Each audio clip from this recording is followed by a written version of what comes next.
માર બાપુ આવી એટલે રાજી થાય. કોણ છે દુકાને? એ આવો આવો, આખી દુકાન છે, આવો. એ બુધાભાઈ. એ ભાઈ નહીં કહેવાનું તો શું કહેવાનું?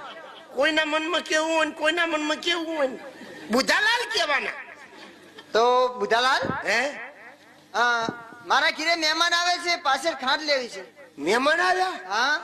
તમે ભાગ્યશાળી કહો. હા, તમારી ઘરે તો મહેમાન નહીં આવે, અમારે કોઈ ડોશી નું આવે ને. તમે બે બાપ દીકરો છો ને એટલે મારે પાછળ ખાંડ લેવી છે. ખાંડ થઈ રહી, બાપુ ગયા માલ લેવા.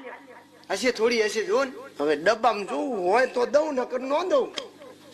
જોઈ જો, જોઈ જો.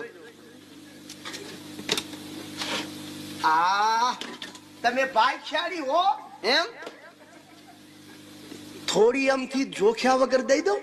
હાલશે, હાલશે. જો વધારે હોય તો તમારી, અને ઘટત હોય તમારી. ઘટે તો ઓલી વખત આવો ને ઉમેરી દઈશું. ભલે, વાંધો નહીં. દુકાનમાં હાલો. એ શું દુકાનમાં હાલો? નહીં, આ જોખ્યા વગર દેવાની, આ નો દેવાની. ના ના, કોઈ ભારી જાય. મારા બાપુ કે તમારો દીકરો તો એમને જોખ્યા વિના દેવા માંડ્યો. મારા બાપુ મારે મને. સારું, લાવો. હાલો, આઈને કોરાવો.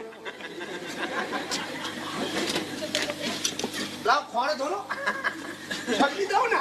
જો ઢોરાય ઢોરાય ઢોરાય ઢોરાય ઢોરાય, આમ પકડો.